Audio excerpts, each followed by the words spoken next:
Today we're going to be reacting to these normal everyday German habits have improved my life. So what could these habits be that improve your life? This will be a good one. Let's check it out together. If you're new here, guys, we react to German stuff. So go ahead and smash the like button, subscribe, and let's get on with it.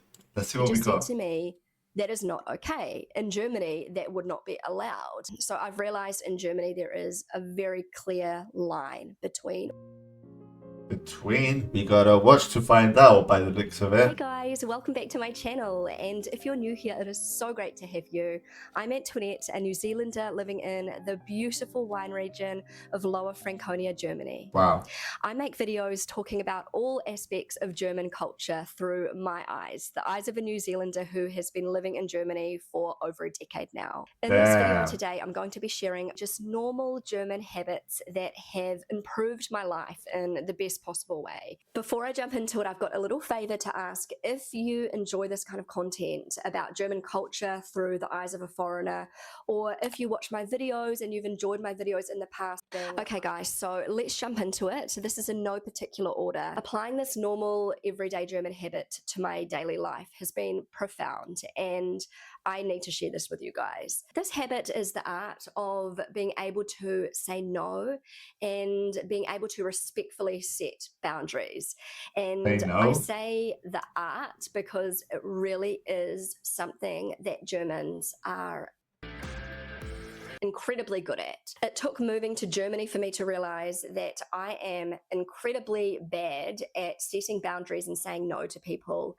It's something that I still struggle with, and I really, really have to actively work on, but it is something that I believe is incredibly important. Over the years, I've realized that I'm a people pleaser, and this has a lot to do with the culture I have grown up in. And in New Zealand, we love to make people feel good. We do not like offending anybody. We sugarcoat things a lot because we don't like to hurt people's feelings, and we also have a hard time setting boundaries and saying no to people. Okay. So in contrast, in Germany, Germans are very direct and honest, and I have talked a lot about this in my videos. I've even talked about the difference between, German honesty and just being plain rude. When you have a deep understanding of German honesty and directness, you realize that this is something deeply ingrained in German culture. It is not meant to be rude. It is not meant to offend people. It's actually used as a communication tool and a very... So that's not just in Germany. I know the Netherlands as well. They are really direct.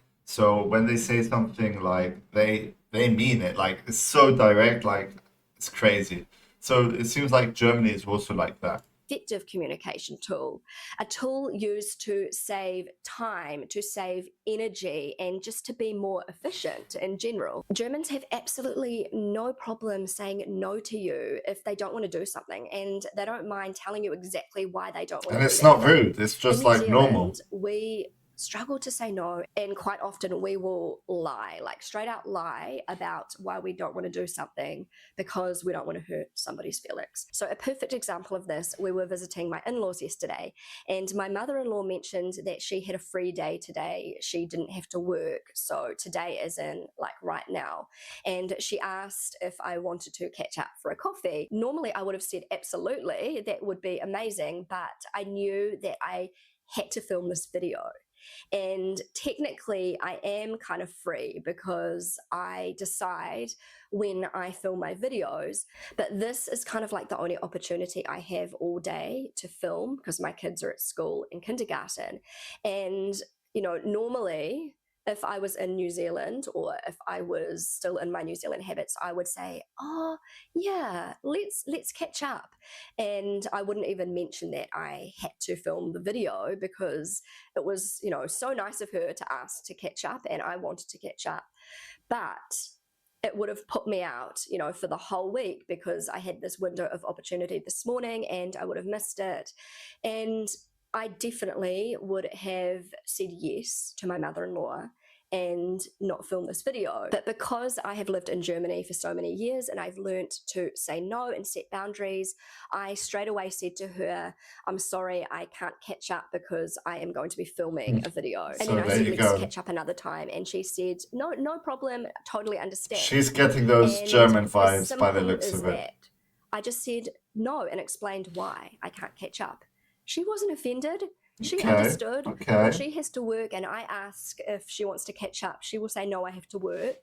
And why shouldn't I be able to say no? But I would have Exactly. really If you struggled want to with say it no, in the you just say past. no. I would Like, have overthought yeah. everything. I would have imagined that she would be really offended that I technically have, you know, a free morning, which I really don't, but, you know, I technically have a free morning and I said no to her, but she didn't feel that way at all. And now I have time to film this video and we can catch up another time soon. So it's just little things like that. I just used to say yes to everything. And then I would find myself. I usually don't say yes to everything. It just depends, bro. Like, if you don't feel like it, there's no pressure for you to actually do that something. So like, you gotta teach yourself to actually say no. That's a cool thing about the Germans. That's something I really do love about them. So well done for that. Of feeling really burnt out because I committed to too many things, and I would end up feeling kind of resentful, like just like I've given too much of myself. I'm not talking about my mother-in-law in this instance, but just other commitments. So learning the art or the skill of saying no and setting boundaries has dramatically improved my life. I'm not saying yes to all of these things that I really can't commit to. Also in New Zealand, I feel like there is a lot of cancelling at the last minute because we take on too many responsibilities. We say yes to too many things and then realize at the last minute, we just cannot manage to attend this party or attend this meeting. And I think that is so much worse, cancelling something at the last minute, than saying no in the first place. So definitely Germans are so good at saying no and setting boundaries. They will straight up tell you why they don't want to do something. Next up, another fair enough. I totally agree with the art of saying no in Germany. And that's not just in Germany. I know a few more countries. Let me know if you guys say no to everything or if you say yes to everything. Let me know in the comments below. Everyday German habit that will quite literally improve your life is separating work life from with Shopify, personal life. Germans do so this work life and personal life so well, and they reap the rewards. Germans have got this down to a fine art, and it is definitely something that is incredibly important for your stress management and for your overall mental health, being able to separate work from your personal life. For me, this is quite tricky because I am self-employed. I work from home. And when I think about it, there is probably a really good reason why Germany makes it very, very difficult to be self-employed, but that is for a different video. But I have noticed with my husband, work is work and personal life is personal life. The minute he gets home from work, he does not have to answer any work emails or phone calls. He is completely checked out of work. When he's at work, he's completely focused on work. When he's at home with us, he's completely present with us. And I think this is amazing. And I feel as though in other cultures, work and personal life can become very intertwined, and this can cause a lot of blurry boundaries. And I think this basically depends on every person's position at a specific job. Because I mean, if you have to answer phone calls for something, like if you're high position in a specific job, you still have to work even when you're not working, you know? So that's something I don't really like about jobs. Like if you have a position, that's okay, the money might be a bit better for them, but still, you mix work life with personal life, and it's not for me, to be honest. It can cause a lot of extra stress, and you feel obligated to just always be available, and it's not healthy. It's not good for your mental health to always be available to everybody. It probably I do a lot of stresses you out as collaborations well. with international companies, and I usually communicate with these companies through email or through video chat. And I've noticed a huge difference between, say, a Chinese or an American company and a German company in regards to their boundaries. So there's a Chinese company I work with. I'm not going to mention who they are, but I feel as though there are absolutely no boundaries when it comes to when I need to be available to them. They don't take into consideration my time zone. When they message me, it is any time of the day. I even see that sometimes they are messaging me at 10 o'clock at night, Chinese time, and it doesn't matter because they are always in work mode and they expect me to reply, straight away to them. Also with American companies, they'll message me on the weekends, they'll message me at all hours and expect me to reply. With German companies, they will only contact me in the mornings during work hours, not on weekends. They just have set boundaries when it comes to work hours. Last year I was doing some Well, I think it depends on time zones as well. So that's an issue for things like that. Marketing work for a Spanish company. This was a contracted job for a couple of months, and oh my goodness, they had no boundaries. They would message me at any time, day or night. I was even getting messages at midnight, I kid you not, asking me to do some projects that were not previously agreed on. And so I just kept saying, yes, yes, yes, I will do this. My husband got so sick of me complaining about this that he literally he has a point. He has a point, man. You need to quit this job because they are using you. They are overstepping the boundary. You need to be completely unavailable in the evenings, on the weekends. You only should be available in work hours, and, that is that. And, it was a bit of a wake-up call to me. He was pretty firm when he was explaining this to me, and I ended up quitting this job because I was completely burnt out. And he just said to me, that is not okay. In Germany, that would not be allowed. So I've realized in Germany there is a very clear line between work and personal life, and it's not often that this is crossed in Germany. And I think, this rule, or this, I don't even think it would be a habit. This is just like a rule. You do not interrupt people, disturb people for business reasons on the weekend or in the evening. I totally agree. So another German habit. I totally agree, man. This is nothing groundbreaking. It's just a little German habit, but I think it has definitely improved my life. This has to do with going to the supermarket. Okay. I noticed that the majority... I've seen a few videos of supermarkets in Germany. Let's see what exactly she means, though. Germans do not do one big bulk shop once a week. They will most likely do maybe 3 small shops. So they will go to the supermarket more often,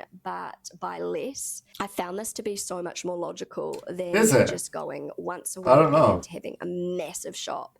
And there's many reasons why I think this is a better option. In New Zealand, it's... Honestly, when I go shopping once a month, and I literally buy the whole monthly stuff.